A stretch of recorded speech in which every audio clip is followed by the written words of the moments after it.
पावसाळ्याला आता सुरुवात झाली आहे तर सगळं हिरवगार झालेलं आहे. श्री मार्लेश्वर देवस्थान मारळ, त्या 500 पायऱ्या आहेत.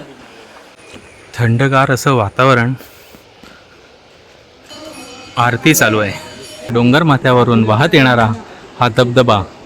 नमस्कार मंडळी, मी आपला समीर कीर पुन्हा एकदा सगळ्यांचं सहर्ष स्वागत करत आहे आपल्या समीर कीर या यूट्यूब चॅनलमध्ये. आणि मंडळी, आपण आलो आहोत कोकणात आणि ही आहे आपली पावसाळी सहल. आणि आपल्या मित्रांबरोबर आपण सगळे कोकणात आलो आहेत आणि प्रथमच आता आपण तिथे दर्शनासाठी आलो आहे श्री मार्लेश्वराचे दर्शन घ्यायला. आणि तिथे आता आपण मार्लेश्वराचं दर्शन घेणार आहोत. अशा प्रकारचा आपला हा सुरुवात आहे दर्शनाची. तर ते आता आपल्याला या व्हिडिओमध्ये मिळणार आहे. तर सगळ्यांनी ही व्हिडिओ पूर्ण पहा. मंडळी पहा, हा पूर्ण मार्लेश्वराचा हा रस्ता आहे आणि ही इथे अशी पार्किंगची व्यवस्था आहे. आणि बघा कसं पावसाळ्याला आता सुरुवात झाली आहे तर सगळं हिरवगार झालेलं आहे.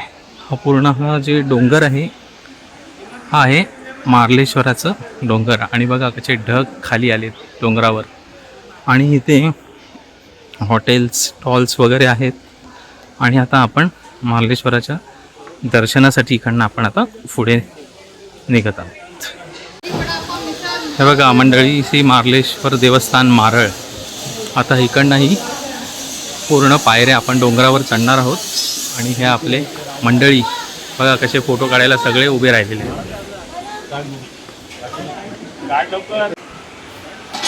मंडळी, आपल्याला या पायऱ्या चढून जायचं आहे. बघा या अशा 500 पायऱ्या आहेत.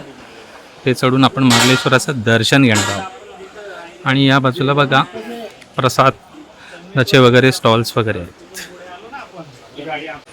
थंडगार असं वातावरण. आणि बघा मस्त आपण आता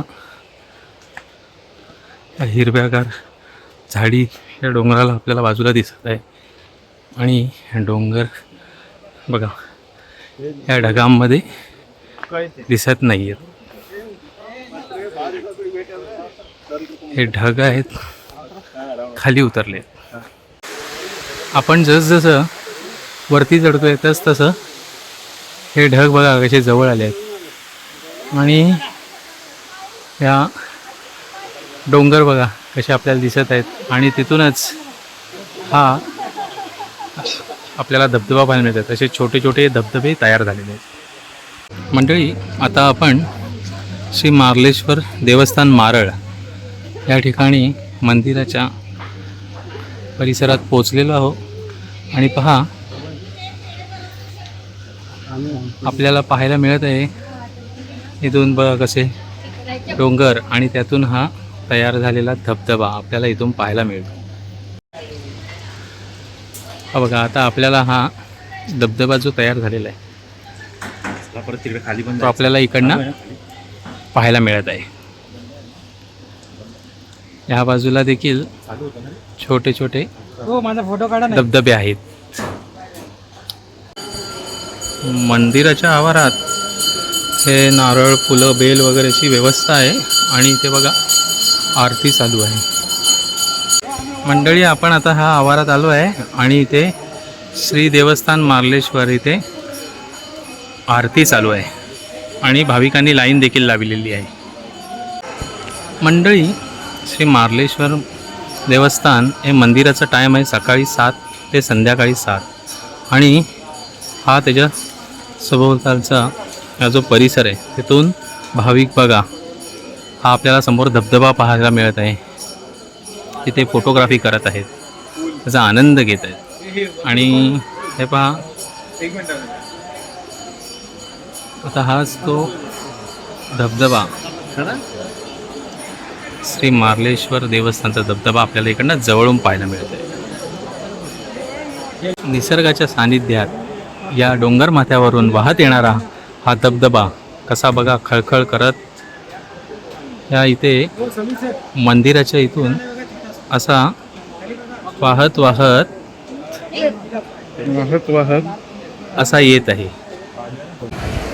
मार्लेश्वराचं हे हिरवगार निसर्ग पाहून मन एकदम प्रसन्न झाले. काय हे धबधबे, काय ही झाडी आणि काय हे डोंगर, अप्रतिम.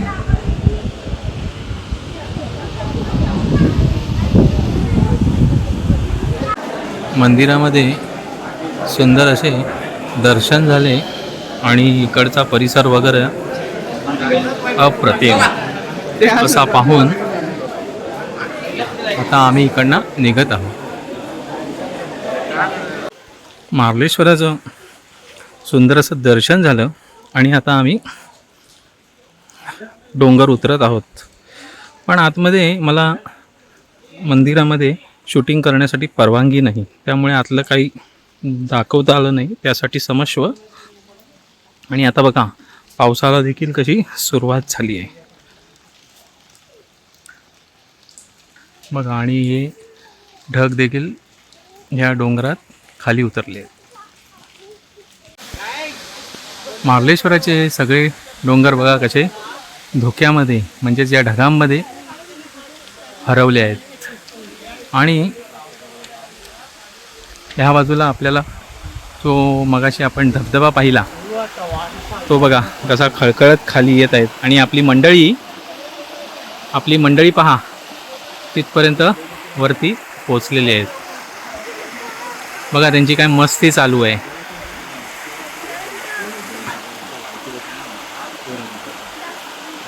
बघा कसे आनंद घेत आहेत.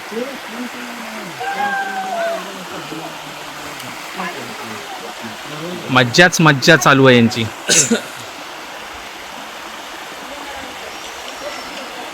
एक एक करत सगळे वर पोहोचले.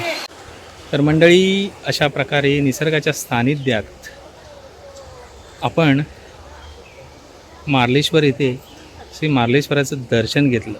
बघा कसा माझ्या पाठच्या बाजूला आपल्याला दिसत असेल डोंगर आणि ते ढग. तर अशा इथे आपल्याला चांगल्या प्रकारे दर्शन घेता आलं आणि इकडची मी आपल्याला माहिती थोडक्यात दिली. आणि अशाच आपल्या अजूनही व्हिडिओ आहेत. आता हा आपलं पहिल्या ठिकाणी आपण फिरायला आलो आहे. कोकणात ही आपली पावसाळी सहल चालू आहे. तर आता आपण इकडनं निघून दुसरीकडे आपण दर्शनाला जात आहोत. तसेच इकडचे रत्नागिरीत काय काय स्पॉट आहेत ते आपल्याला पाहायला मिळतील. संगमेश्वर रत्नागिरी आपला असा हा दौरा आहे. आता आपण भेटूया पुढच्या व्हिडिओ. तोपर्यंत बाय बाय.